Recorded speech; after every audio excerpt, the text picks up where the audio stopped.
بسم اللہ الرحمن الرحیم الحمدللہ رب العالمین والصلاة والسلام علی خاتم النبیین۔ ناظرین محترم السلام علیکم ورحمۃ اللہ وبرکاتہ۔ پروگرام حضرت عمر بن خطاب رضی اللہ تعالی عنہ کا سلسلہ جاری ہے۔ آج ہم اس پروگرام کے چوتھے حصے میں داخل ہو چکے ہیں۔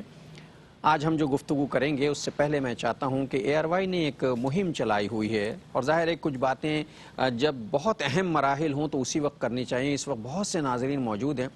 ARY کی ایک مہم چلی ہوئی 2 بوند پاکستان کی خاطر، پولیو کے حوالے سے 2 بوند پاکستان کی خاطر، 2 بوند اپنے خاندان کے خاطر، 2 بوند بچوں کے خاطر۔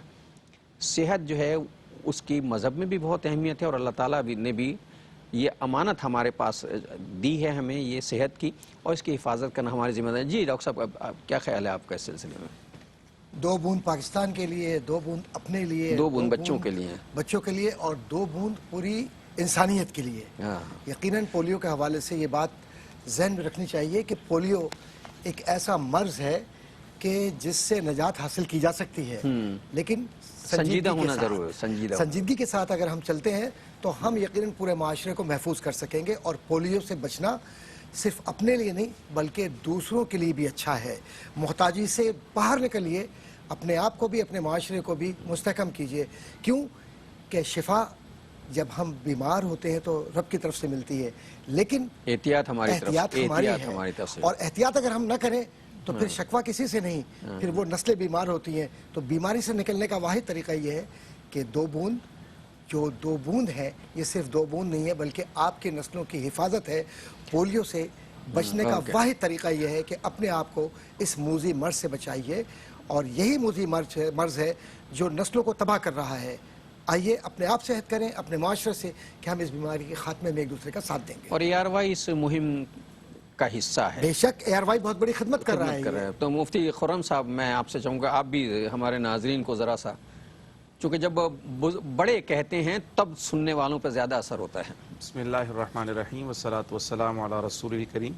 ڈاکٹر صاحب بہت شکریہ، اور یہ بات یہی ہے کہ ARY اپنا کردار ادا کر رہا ہے پاکستان کی تعمیر و ترقی میں، اور تعمیر و ترقی اسی وقت ممکن ہے جب صحت مند معاشرہ ہوگا، اور صحت مند معاشرہ رکھنے کے لیے پولیو سے بچاؤ کی جو مہم چل رہی ہے اس میں بلا شبہ ہم سب کو اپنا ایکٹیو رول پلے کرنا چاہیے۔ اور یہ 2 قطرے اگر کسی کی جان کی حفاظت کا ذریعہ بن سکتے تو یہ کوئی مشقت والی چیز نہیں ہے، اور اس کو اتنا زیادہ فیسیلیٹیٹ کر دیا کہ گھر گھر پہنچ کر یہ 2 بوند جو ہے 2 قطرے پولیو کے ویکسین ARY کا سمپل سا سلوگن ہے 2 بوند پاکستان کے خاطر، 2 بوند اپنے خاندان کے خاطر، اور 2 بوند اپنے بچوں کے خاطر۔ تو یہ پیغام تو ہم نے آپ تک پہنچا دیا۔ اب جو سلسلہ ہے جو حضرت عمر فاروق رضی اللہ تعالیٰ عنہ پہ، تو میں آپ ہر 2 حضرات، ہمارے درمیان 2 مذہبی اسکالر موجود ہیں، جناب ڈاکٹر محمد احمد قادری صاحب اور جناب مفتی خرم رحمانی صاحب۔ کل کا جو پروگرام ہمارا ہوا اس میں ہم نے حضرت عمر کے ایمان لانے کا واقعہ، ظاہر ہے وہ بڑا تاریخی واقعہ ہے، اور ہجرت کا واقعہ اس سے بھی زیادہ مطلب پرسوز بھی ہے اور کرج پیدا کرنے والا بھی، وہ زیر بحث آیا۔ پھر جو ہے وہ میثاق مدینہ، یا وہ جو ہے ہمارا غزوات کے حوالے سے ہم نے گفتگو کی تھی، اور صلح حدیبیہ پر ہم نے کل گفتگو کی تھی۔ آج ہم جو ہیں وہ گفتگو کرنا چاہتے ہیں کہ خلیفہ اول حضرت ابوبکر صدیق کے دور خلافت میں حضرت عمر بن خطاب رضی اللہ تعالیٰ عنہ نے جو خدمات انجام دی۔ میں چاہوں گا مفتی خرم صاحب آپ کی طرف سے ہم شروع کرتے ہیں کہ وہ خدمات جو اس دور میں جبکہ حضرت ابوبکر صدیق خلیفہ اول تھے اس وقت ان کی خدمات کیا تھیں؟ بسم اللہ الرحمن الرحیم والصلاة والسلام علی رسول الکریم۔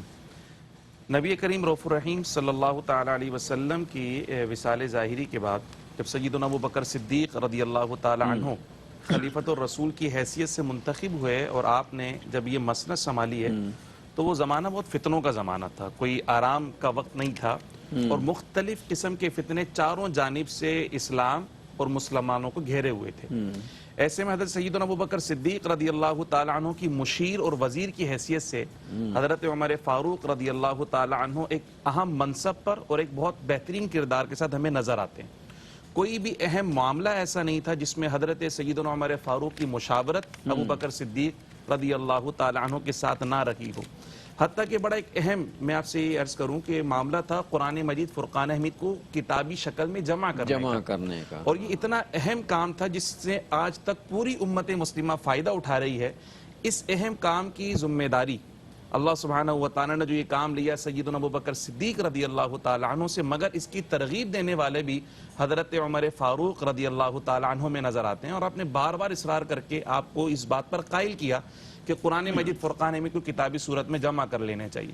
اسی طرح جہاں مانعین زکوٰۃ سے قتال کی بات آتی ہے، ان کے خلاف جہاد کی بات آتی ہے، وہاں بھی حضرت عمر فاروق رضی اللہ تعالیٰ عنہ ہمیں صف اول میں نظر آتے ہیں۔ جہاں فتنہ ختم نبوت کی بات آتی ہے، حضور علیہ السلام کے منصب ختم نبوت پہ ڈاکہ ڈالنے کی بات آتی ہے، وہاں بھی جب دستے تیار ہو رہے ہیں اور محافظین ختم نبوت حضور کے منصب ختم نبوت کی حفاظت کے لیے آگے بڑھ لگے ہیں، تو اس وقت بھی حضرت عمر فاروق رضی اللہ تعالیٰ عنہ سیدنا صدیق اکبر کے شانہ بشانہ ہمیں نظر آتے ہیں۔ یعنی الغرض دین اسلام اور مسلمانوں کی بہتری کا کوئی بھی کام جو حضرت ابو بکر صدیق کرنے جا رہے ہیں، وہاں حضرت عمر فاروق ہمیں ان کے شانہ بشانہ نظر آتے ہیں۔ سبحان اللہ۔ حضرت عمر فاروق رضی اللہ تعالیٰ عنہ خلیفہ ثانی، اور میں نے کل بھی کہا تھا، مجھے بات کرنے میں بڑا فخر ہے، سلطان عادل، کہ جنہوں نے ایک ایسا نظام جو ہے وہ دنیا کو دے دیا ریاست کے حوالے سے کہ جس کی مثال جو ہے وہ نہیں ملتی۔ ریاست کے حوالے سے جتنی بھی اصطلاحات ہیں یا جتنی بھی ریاست میں جو ادارے ہیں، ان سب میں حضرت عمر فاروق رضی اللہ تعالی عنہ کی بصیرت اور آپ کی خدمات جو ہیں وہ موجود ہیں۔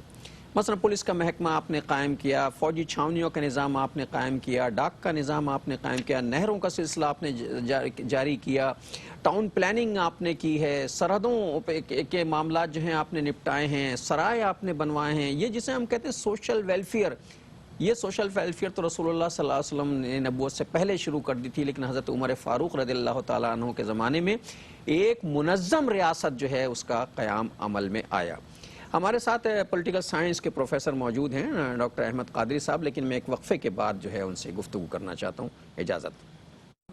السلام علیکم ورحمۃ اللہ وبرکاتہ، ویلکم بیک ناظرین۔ وقفے کے بعد پروگرام میں آپ کا خیر مقدم ہے۔ بات چل رہی تھی حضرت عمر فاروق رضی اللہ تعالی عنہ کے بارے میں، اور چلتے وقت وقفے سے پہلے جو ہے میں یہ جملے کہہ رہا تھا کہ صاحب آپ نے جو ریاست قائم کی تھی اور اس کا جو انتظام کیا تھا وہ ایک ایسا مثالی انتظام ہے جو آج تک جس کی مثالیں دی جاتی ہیں قیامت تک دی جائیں گی۔ کہا جاتا ہے کہ اگر ایک عمر اور ہوتے تو شاید دنیا کا نقشہ بدل چکا ہوتا۔ میں ڈاکٹر احمد قادری صاحب کی طرف آؤں گا کہ آپ ذرا ریاست کے انتظامات کے حوالے سے گفتگو فرمائیے۔ اعوذ باللہ من الشیطان الرجیم، بسم اللہ الرحمن الرحیم۔ مولاي صلی وسلم دائما ابدا علی حبیبک خیر الخلق کلہم، یا رب بالمصطفیٰ بلغ مقاصدنا واغفر لنا ما ودائع واسع الکرم۔ بھائی پروفیسر محبوب غزنوی صاحب، آپ نے سرنامہ کلام میں جو گفتگو کی اور قبلہ مفتی صاحب نے، اور جس طریقے سے حضرت عمر بن خطاب رضی اللہ تعالیٰ عنہ کی شخصیت کے دو مختلف پہلوؤں کو ملایا ہے، اور ملانے کے بعد جو تصور سامنے آ رہا ہے وہ بڑا سادہ سا ہے کہ قرآن و سنت کی بات ہو تو حضرت عمر بن خطاب رضی اللہ تعالیٰ عنہ نظر آتے ہیں، اور دنیاوی امور ظاہری طور پر ریاست کے حوالے سے نظر آئے تو وہاں بھی عمر بن خطاب رضی اللہ تعالیٰ عنہ نظر آتے ہیں۔ اور آج کی جو امریکی ریاست ہے اس کے بڑے بڑے جو لکھنے والے ہیں جن کو سوشل سائنٹسٹ کہتے ہیں، وہ یہ لکھ گئے ہیں کہ عمر بن خطاب رضی اللہ تعالیٰ عنہ نے جس زمانے میں بہترین انتظامی امور کو عملی طور پر نافذ کیا، اس زمانے میں یہ ناممکن تھا مغرب کے لیے کہ ایسے انتظامی امور کے متعلق نافذ کرنا دور کی بات، سوچ بھی نہیں سکتا تھا۔ اور اسی لیے عمر دا گریٹ کے نام سے باقاعدہ روڈز بنے ہوئے ہیں امریکہ کے اندر آج بھی، اس وقت سوچ بھی نہیں سکتے تھے۔ آج ہم جو بدنصیبی سے ملت اسلامیہ کے لوگ ذہنی قسم پرسی کا شکار ہیں، جب تک مغرب سے اسمبل کی ہوئی کوئی اصطلاح استعمال نہیں ہوگی اس وقت تک ہم مطمئن نہیں ہوتے، جبکہ مغرب نے ساری اصطلاحات یہاں سے لی ہے۔ میں پوری ذمہ داری سے اس لیے کہہ رہا ہوں کہ الحمدللہ میرا P H D Islamic public administration پر ہے، تو حضرت عمر بن خطاب رضی اللہ تعالیٰ عنہ کے متعلق جو چیپٹرز وہاں پر نظر آتے ہیں، اور خاص طور پر کتانی کی جو کتاب ہے التراتب الاداریہ، بڑی معروف کتاب ہے، اور اس سے پہلے کے بھی جو کتب ہیں اس میں حضرت عمر بن خطاب رضی اللہ تعالیٰ عنہ کو مختلف حیثیتوں میں دکھلایا گیا۔ عدلیہ کی بات ہو، انتظامیہ کی بات ہو، مقننہ کی بات ہو، ہیومن ریسورس کی بات ہو، پبلک ایڈمنسٹریٹو بیہیویئرزم کی بات ہو، پولیٹیکل سائیکالوجی کی بات ہو، اور ساتھ ہی ساتھ ملٹری اسٹریٹجک پوائنٹس کے ساتھ ملٹری اسٹریٹجک کمیونیکیشن ہو۔ یہ فرسٹ ٹائم یہ سب کا سب حضرت عمر بن خطاب کے اندر، یہ تو صرف ایک پہلو بیان کر رہا ہوں کیونکہ آپ کے پاس اور ہمارے پاس اتنا وقت نہیں ہے، ٹیلی ویژن کی مجبوری ہے کہ ہم عبقری شخصیت ہے۔ لیکن حضرت عمر بن خطاب رضی اللہ تعالیٰ عنہ کے متعلق تاجدار مدینہ صلی اللہ علیہ وسلم کی جو محبت کے کلمات ہیں وہ کیا ہیں؟ وہ کلمات اگر میرے بعد کوئی نبی ہوتا تو وہ کون ہوتے؟ حضرت عمر ابن خطاب ہوتے۔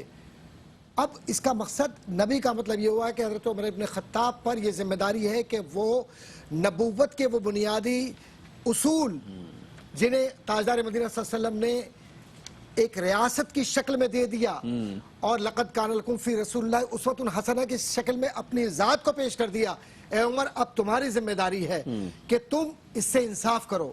انصاف کیسے کرو؟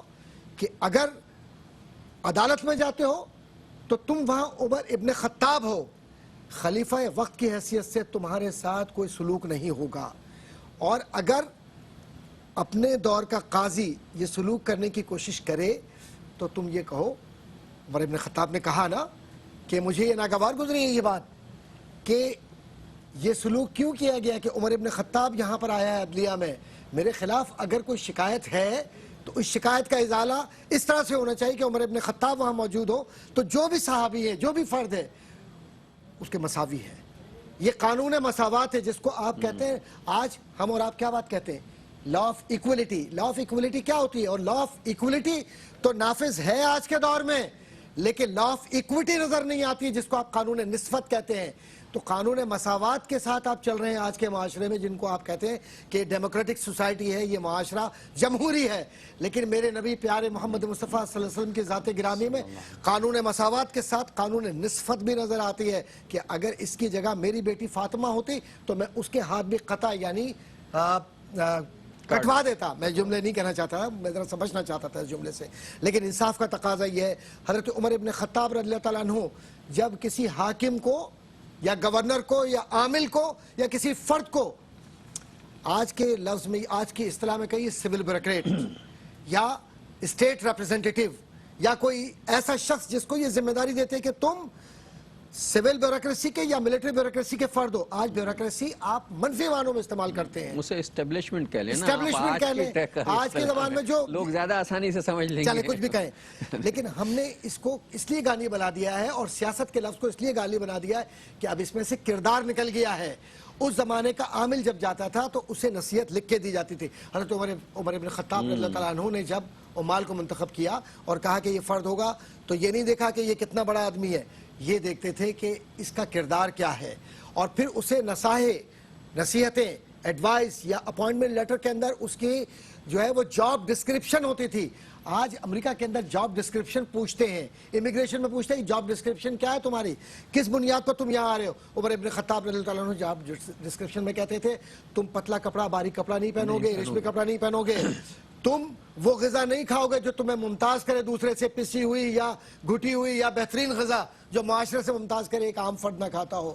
تم وہ جوتے، وہ کپڑے، وہ لباس، وہ اپنی اپیئرنس نہیں دکھاؤ گے جس میں یہ محسوس ہو کہ تم عامل وقت ہو یا اس دور کے، تمہارے دروازے کھلے، جی تمہارے دروازے کھلے رہیں گے، اور جو تم فیصلہ کرو گے وہ کتاب و سنت کے مطابق ہوگا۔ کیوں کہ تمہیں کتاب و سنت کے علم کے بنیاد پر میں یہ ذمہ داری دے رہا ہوں، اور صرف اسی پر اکتفا نہیں ہے، جہاں تمہیں بھیجا جا رہا ہے وہاں جا کر تم علانیہ اپنی ذمہ داریوں کو یہ کہو گے کہ مجھ پر یہ پابندیاں ہیں۔ آج ہے کوئی کہ جس کا کسی کا اپوائنٹمنٹ ہو اور وہ جا کے یہ بتلائے کہ صاحب مجھ پر یہ پابندیاں ہیں، یہ پابندیاں اور یہ آزادیاں، اور یہ آزادی ہے۔ یہ قربان جائیے سرکار مدینہ صلی اللہ علیہ وسلم کی تربیت کے۔ اور پھر حضرت ابوبکر صدیق رضی اللہ تعالیٰ عنہ نے جس نظام خلافت کو حضرت عمر ابن خطاب رضی اللہ تعالیٰ عنہ تک پہنچایا، اور یہ سب کا سب حضور کا فیض ہے، تاجدار مدینہ کی نسبت کا فیض ہے، کہ جس کی بنیاد پر کوئی صحابی، اس لیے کہ صحابی کون ہے کہ میں ہم ایک بریک لے لیتے ہیں ناظرین محترم تھوڑا سا، پھر آ کے اسی سلسلے کو کنٹینیو کرتے ہیں۔ السلام علیکم ورحمۃ اللہ وبرکاتہ، ویلکم بیک ناظرین۔ وقفے کے بعد پروگرام میں آپ کا خیر مقدم ہے۔ جب گفتگو جاری تھی، اتفاق سے وقفہ آ گیا، تو اس وقت ڈاکٹر احمد قادری صاحب گفتگو فرمایا تھے اور ریاست کے انتظامات پر بات ہو رہی تھی۔ وہ بات مکمل ہونے والی تھی کہ میں وقفے چلا، میں چاہوں گا اپنی بات مکمل کر لیں، پھر ہم مفتی صاحب کی طرف بہت شکریہ ڈاکٹر غزنوی صاحب۔ اصل میں معاملہ یہ ہے کہ حضور کریم صلی اللہ علیہ وسلم کی جو تربیت، ہم یہاں سے بات کر رہے تھے، تربیت کے بغیر، اورینٹیشن کے بغیر کوئی اسٹیٹ یا کوئی پولیٹیکل کمیونٹی یا سوشیو پولیٹیکل بیہیویئرزم اسٹیبلش نہیں ہوتا۔ جو اکاؤنٹیبلٹی کا کانسیپٹ آج نظر آتا ہے، امبٹسمین کا جو کانسیپٹ آج نظر آتا ہے، اور ریاست کے خد و خال آج نظر آتے ہیں، یہ حضور کریم صلی اللہ علیہ وسلم نے اپنے زمانے میں اپنے صحابہ یا اپنے پیار کرنے والوں کو دیا، اور جو حدیث میں بیان کرنا چاہ رہا تھا کہ اصحابی کا نجوم بے ایہم اقتدیتم اہتدیتم، کہ صحابہ میرے جو ہیں یہ ستاروں کے مانند ہیں، جو تم میں سے ان کی اقتدا کرے گا، جو ان کی پیروی کرے گا وہ کامیاب ہوگا۔ آج شاید ہم نے سب کچھ فراموش کر دیا ہے۔ معاشرتی انقلاب و معاشرتی تبدیلی آپ اگر دیکھیں تو آپ کو یونان، آپ کہتے ہیں کہ صاحب پلیٹو، ارسطاٹل، پھر بعد میں سینٹ تھامس ایکوناس، مارسیلیو، اور پھر پتہ نہیں کون کون سے بڑے بڑے نام لیتے ہیں، لیکن ان کی فکر پر کوئی ریاست نہیں بن سکی، اور بن بھی نہیں سکتی، اور بن بھی نہیں سکتی، اس لیکن لیے کہ ریاست بننے کے جو اصول ہیں وہ تو صرف اسلام نے اسلام نے دی، اور اسلام نے بنا کے بھی دکھائی، اور اسلام نے بنا کر دکھا دیا۔ اور اگر اسلام میں حقانیت نہ ہوتی تو آج دنیا میں آج بھی اس قسمہ پرسی کے باوجود بھی لوگ مسلمان نہ ہو رہے ہوں۔ صحیح بات ہے۔ مفتی خرم صاحب، اب یہ جو گفتگو ہے یہ ایک دوسرے مرحلے میں داخل ہو گئی کہ ریاست بن نہیں سکتی تھی، اور ظاہر ہے اس کے پیچھے ایک نظریہ، تو حضرت عمر بن خطاب رضی اللہ تعالیٰ عنہ کی جو خلافت کی ذمہ داریاں آئی تھیں، تو یہ تو ظاہر ہے بہت اہم معاملہ ہے نا، کہ ابھی ریاست نئی نئی بننے جا رہی ہے اور آپ اس میں کنٹریبیوٹ کر رہے ہیں، تو میں چاہوں گا اس پر ذرا سی روشنی ڈالیے۔ بسم اللہ الرحمن الرحیم والصلاة والسلام علی رسول الکریم۔ یہاں سب سے اہم بات جو سمجھنے کی ہے وہ یہ ہے کہ حضرت عمر فاروق رضی اللہ تعالی عنہ وہ پہلی شخصیت ہیں جنہیں امیر المؤمنین کہا گیا۔ اس سے پہلے یہ ٹائٹل نہیں اس تھا، سے پہلے یہ ٹائٹل نہیں تھا، اس سے پہلے خلیفۃ الرسول کا ٹائٹل تھا، اور یہاں ابھی ان کی کیفیت صرف اور صرف ایک ریاست کے سربراہ کی نہیں ہے، بلکہ ابھی بھی کیفیت یہ ہے کہ رسول اللہ کے نائب کی حیثیت سے یہاں پر موجود ہیں، اور ریاست اور مذہب جدا جدا نہیں ہوئے، بلکہ حضرت سیدنا عمر فاروق رضی اللہ تعالی عنہ جب اس منصب پر فائز ہوئے ہیں تو ان کی ذمہ داریاں دگنی ہو گئی ہیں، اور جو تسلسل رسول اللہ صلی اللہ تعالی علیہ وسلم کی حیات مبارکہ سے اسلامی ریاست کے وجود کا چلا تھا، اس کی ترقی اور اس کی ترویج اور اس کے استحکام کے لیے جس طرح سیدنا صدیق اکبر نے کام کیا تھا، اب حضرت عمر فاروق کی ذمہ داری یہ ہے کہ آپ نے اس کام کو مزید آگے بڑھانا ہے، اور تینوں جہات میں، یعنی ایک طرف تو مسلمانوں کا تعلق ان کے مذہب کے ساتھ مضبوط و مستحکم کرنا ہے۔ اس جہت پہ اگر آپ دیکھیں تو سیدنا عمر فاروق رضی اللہ تعالی عنہ نے مساجد بھی قائم فرمائی، مدارس بھی قائم فرمائے، باقاعدہ ریلیجیس انسٹیٹیوٹس بنائے گئے، قرآن کی کمپائلیشن کا کام کروایا، قرآن کی کمپائلیشن کا کام کروایا، اور پھر باقاعدہ ائمہ، مؤذنین، معلمین، ان کو ریاست کی ذمہ داری قرار دیا گیا، ان کو اور ان کے وظیفے مقرر کیے۔ پہلی مرتبہ کہ یہ مذہب کی جو تعلیم ہے اس کا فروغ دینا یہ ریاست کی ذمہ داری ہے، اور ریاست کو اپنے وظائف میں سے اس کو ادا کرنا ہوگا۔ حضرت سیدنا عمر فاروق کا ایک بڑا کردار، یعنی مذہب سے لگاؤ اور مضبوط اور مستحکم کرنا۔ دوسری چیز سوشل ویلفیئر کی آپ نے بھی بات کی، ڈاکٹر صاحب نے بھی بات کی۔ اس نہج پہ اگر آپ دیکھیں تو مدینہ منورہ، صرف مدینہ منورہ پہ آپ کی حکومت نہیں ہے، اور آپ کی حکومت کا دائرہ کار وسیع تر ہوتا چلا جا رہا ہے۔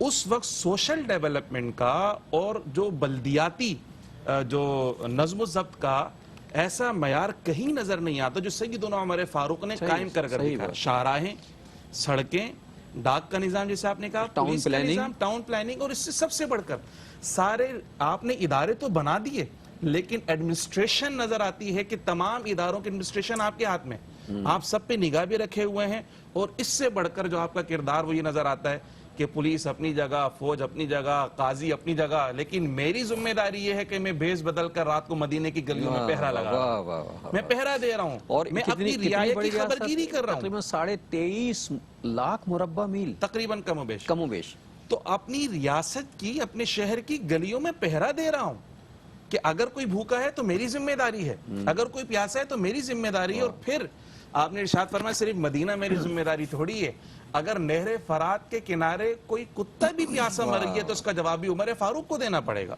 تو حضرت عمر فاروق کی ایک تو یہ جہت نظر آ جاتی ہے، پھر آپ کی جو جہت نظر آتی ہے کہ جو کفار اور مشرکین تھے اس زمانے کے، ان کے ساتھ آپ کے جو تعلقات تھے، ایک طرف تو جنگیں ہیں، اس کے علاوہ جو جن کے ساتھ حضور علیہ السلام کے زمانے میں تعلقات تھے، سفارتی تعلقات، ان کو برقرار رکھنا ہے۔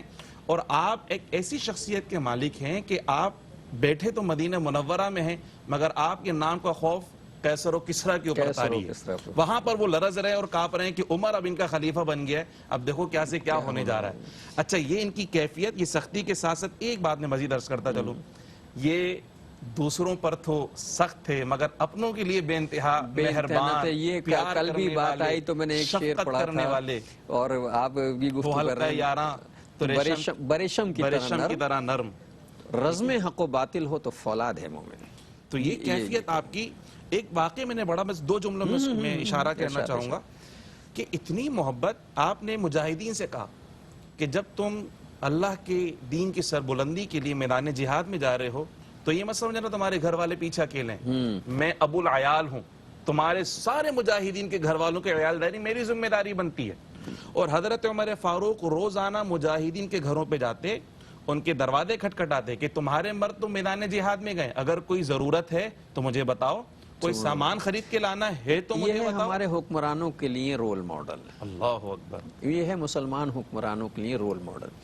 اب یہ جو فتوحات کا تذکرہ بھی ہوا کہ کم و بیش 23.5 لاکھ مربع میل کوئی کم نہیں ہوتے, اس کو آپ نے ڈسٹریبیوٹ کیا صوبوں میں, ٹاؤن میں, اس میں یہ غزوات جو ہیں اس میں بھی آپ بہت برابر کے شریک رہے ہیں, سپہ سالار بھی بہت. جی ڈاکٹر صاحب, اصل بات یہ ہے کہ حضرت فتوحات پر ہم ذرا سی گفتگو کرنا چاہتے جی ہیں.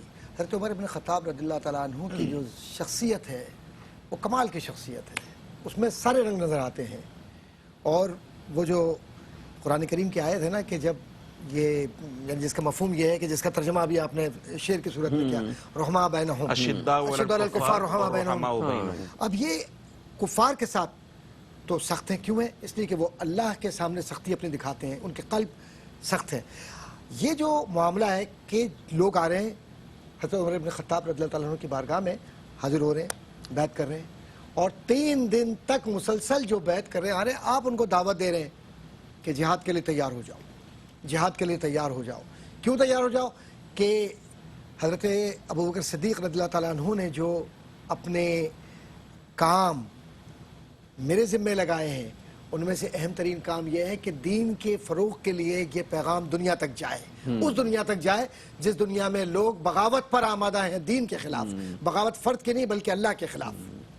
اور نتیجہ یہ ہوا کہ ابو عبیدہ ثقفی جو پہلے بیعت کرنے والوں میں ہے اور پہلے بیعت کے ساتھ جہاد کے لیے ہاں کہنے والوں میں ہے, اور اس کے بعد جو پورا ایک معاشرہ بنتا ہے جس کو آپ کہتے ہیں ایک سول سوسائٹی, اس میں اویئرنیس آتی ہے اور لوگ تیار ہوتے ہیں, عراق کی طرف جا رہے ہیں. یہ صرف عراق نظر نہیں آتا جس کو ہم آج عراق سمجھتے ہیں, وہ اصل میں وہ قیصر و کسریٰ کی حکمرانی کے وہ بنیادی طور پر وہ تحریکات کہ وہ اثرات نظر آتے ہیں جس میں آپ یہاں سے لے کر گیٹ وے ہے وہ, اور وہ وہاں سے لے کر آپ پورے فارس تک, اور فارس کے اوپری حصوں میں لے کر آپ پورے بخارا وغیرہ کے حصوں تک چلے جاتے ہیں, اوپری حصوں میں, جس کو آپ اب آج جو آپ کو دین اسلام کی فتوحات میں چیزیں نظر آتی ہیں وہ یہ کہ میں مختصر اس لیے کر رہا ہوں کہ وقت نہیں ہے, کہ یہ جو لوگ گئے ہیں اور انہوں نے جو جنگیں وہاں پر کی ہیں, وہاں کہیں یہ نظر آتا ہے کہ حضرت ابو عبیدہ, ظاہر ہے کہ انہیں ذمہ داری دی گئی, حضرت ابو عبیدہ کے ساتھ جو بہت سارے صحابہ اکرام جا رہے ہیں, اور وہاں جنگوں میں جو رنگ نظر آ رہا ہے, کہیں یہ نظر آ رہا ہے کہ سب جب معرکہ جسر ہو رہا ہے تو معرکہ جسر میں کیا نظر آتا ہے کہ وہ یہ کہتے ہیں مخالفین کہ تم اس پل سے پار کر کے, پانی سے پار کر کے ہمارے پاس آ جاؤ. تو وہ گھبراتے نہیں ہیں, وہ کہتے ہیں چلو بسم اللہ, چلے جاتے ہیں. اور وہاں جانے کے بعد جس طریقے سے وہ ہاتھیوں کو اپنی طرف اس رخ کے ساتھ موڑتے ہیں, اور وہاں پہلی بار جو گھوڑے ان کے بدکتے ہیں چیزیں, تو وہاں خوف نہیں کھاتے وہ, کیونکہ انہیں ظاہری شان و شوکت سے اور لوگوں سے کوئی خوف نہیں ہے, انہیں صرف اللہ کی رضا کے لیے اپنی زندگی دینی ہے. اور اس کے بعد جس بہادری کے ساتھ مسلمانوں نے وہاں پر مقابلہ کیا اور ہاتھیوں کی سونڈوں کو بھی کاٹا, گھوڑوں کو بھی, اور وہاں کے جو کفار تھے ان کے ساتھ بھی نبرد آزما ہوئے, رستم کو بھی مارا, میں مختصر کر رہا ہوں, رستم کو بھی مارا.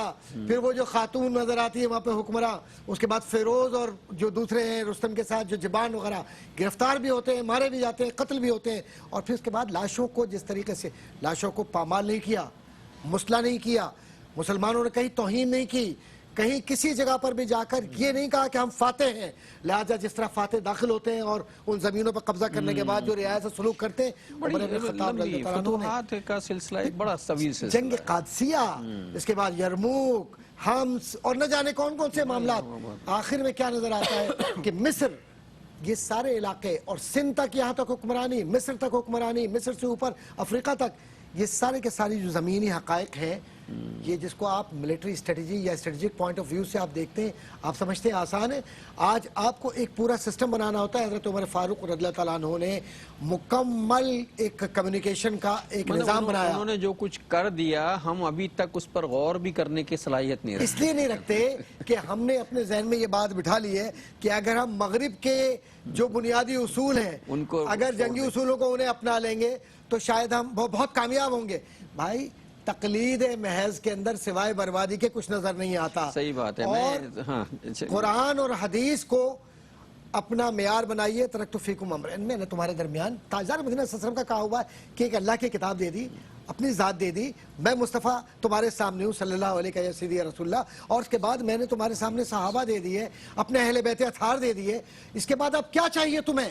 اس کے بعد بھی اگر تمہارے ذہنوں میں یہ بات ہے کہ ہمیں کہیں اور منہ موڑنا ہے تو منہ موڑ لو. منہ موڑنے سے کچھ نہیں ملے گا.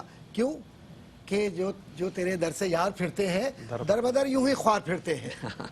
ناظرین محترم، یہ بہرحال ایک طویل سلسلہ ہے گفتگو کا اور فتوحات پر. اتنی بات ظاہر ہے، اتنا بڑا علاقہ فتح ہوا ہے اور ایسے علاقے فتح ہوئے ہیں کہ جیسے کہ مفتی صاحب نے کہا تھا کہ وہ قیصر و کسرا میں بیٹھے ہوئے لوگ تھر تھر تخت پہ کانپتے ہیں، عمر آ گئے ہیں، اور جب وہ جاتے ہیں تو کوئی مزاحمت نہیں ہوتی. ایسی علاقے چابیاں دے دیتے ہیں کہ ہم نے تو اپنے بزرگوں سے یہی سنا، اپنی کتابوں میں یہی پڑھا ہے. میں چاہوں گا کہ اس سلسلے میں ایک مختصر سا پیغام جو ہے ہمارے ناظرین کے لیے ہو جائے.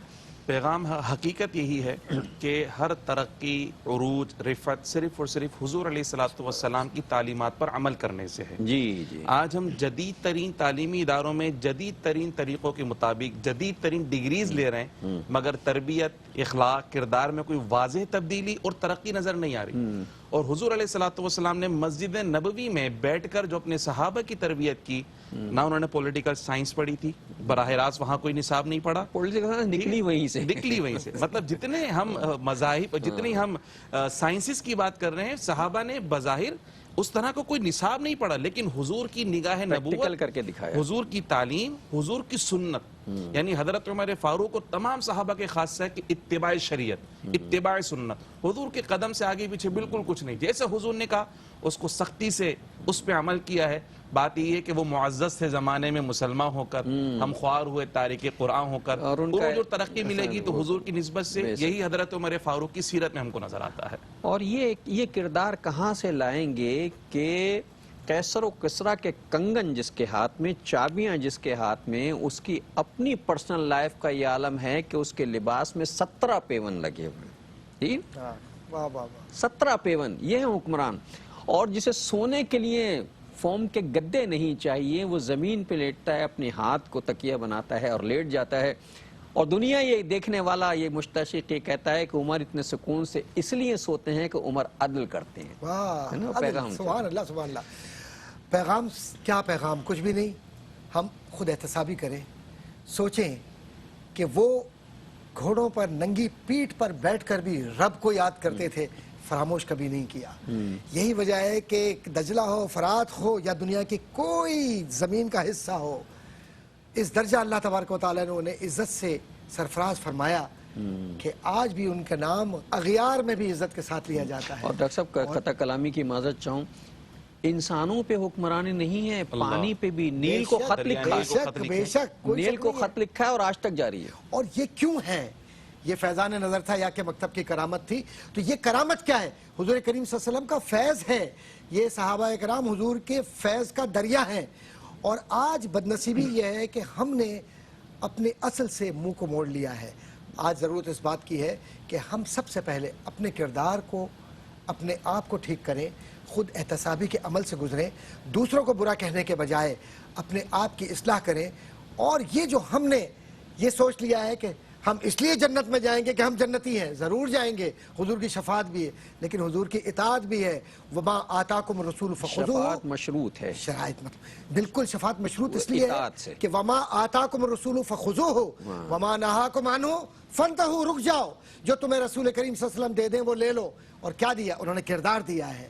اور کی محمد سے وفا، تو نے تو ہم تیرے ہیں. اقبال رحمۃ اللہ تعالی علیہ، کی محمد سے وفا، تو نے تو ہم تیرے ہیں. یہ جہاں چیز ہے کیا، لوح و قلم تیرے. ماشاءاللہ. اتنی لمبی سلطنت پہ حکمرانی کرنا، ایسے ادارے قائم کرنا، دنیا کو ایک نظام دے کے جانا، اور پھر ان کی حکمرانی جو ہے لوگوں پہ نہیں، دلوں پہ نہیں، انسانوں پہ نہیں، پانی پہ بھی ہے اور زمین پہ بھی ہے. میں نے کہا نا کہ نیل بہتا نہیں تھا تو خط لکھا نیل کے نام کہ نیل اگر تو خدا کی مرضی سے بہتا ہے تو جاری ہو جا، اور اگر اپنی مرضی سے بہتا ہے تو تیری ضرورت نہیں. وہ دن ہے اور آج کا دن ہے. دریائے نیل کا پانی نہیں رکا. مدینہ میں زلزلہ آیا، آپ نے زور سے چھڑی زمین پہ ماری اور کہا کہ زمین کیا عمر تجھ پہ عدل نہیں کرتا جو تو کانپ رہی ہے. وہ دن ہے اور آج کا دن مدینہ میں زلزلہ نہیں آیا. نہ تو زمین کے لیے ہے نہ آسماں کے لیے، جہاں ہے تیرے لیے تو نہیں جہاں کے لیے. جب یہ صورتحال ہوتی ہے تب اللہ کے رسول کے نیابت اور خلافت کا حق ادا ہوتا ہے. اور ناظرین محترم، میں بہت شکر گزار ہوں جناب ڈاکٹر احمد قادری صاحب کا اور جناب مفتی خرم صاحب کا کہ آپ نے آ کے بڑی تفصیل سے گفتگو ہمارے درمیان کی، بہت اچھے پیغامات دیے. یہ جو ہمارا ایک حضرت عمر رضی اللہ تعالی عنہ کے بارے میں خسر رسول، سلطان عادل، خلیفہ ثانی اور دنیا کے لیے ایک رول ماڈل، اس پر ہم نے آپ کے درمیان جو ہے طویل پروگرام کیے اور روزانہ ہی ہم آپ کی خدمت میں حاضر ہوئے. ان کا مقصد صرف یہ ہے کہ اپنے ادوار کی تاریخ بنانے کے لیے اپنے اسلاف کی تاریخ سے نسبت رکھنا. ڈاکٹر صاحب یہی ضروری ہے کہ ادوار کی تاریخ جب ہی بنے گی جب اپنے اسلاف کی تاریخ سے نسبت ہوگی. ہم نے اپنے اسلاف کی تاریخ سے نسبت ختم دوبارہ پڑھ دیجیے. اپنے ادوار کی تاریخ بنانے کے لیے اپنے اسلاف کی تاریخ سے نسبت رکھنا. تو یہ نسبت کا معاملہ ہے. یہ نسبت اگر رسول اللہ سے، یہ نسبت اگر خلفائے راشدین سے، یہ نسبت اگر اہل بیت اطہار سے ہوگی تو دنیا میں کامیابی اور سربلندی ہمارا مقدر بنے گی. اس پروگرام کا بنیادی مقصد یہ ہے کہ آپ کے لوگوں کو اپنے خلفاء، اکابرین، اپنے بزرگوں، اہل بیت اطہار اور رسول اللہ کے جانشینوں کے بارے میں آگاہی دی جائے. ناظرین، اس کے ساتھ ہی ہمارے آج کے پروگرام کا وقت ختم ہو رہا ہے. میں جناب ڈاکٹر احمد قادری صاحب کا اور جناب مفتی خرم صاحب کا انتہائی مشکور ہوں کہ وہ اس پروگرام میں تشریف لائے. اگلی پروگرام تک کے لیے اپنے میزبان ڈاکٹر محمود غزنوی کو اجازت دیجیے. اللہ نگہبان، والسلام علیکم ورحمۃ اللہ وبرکاتہ.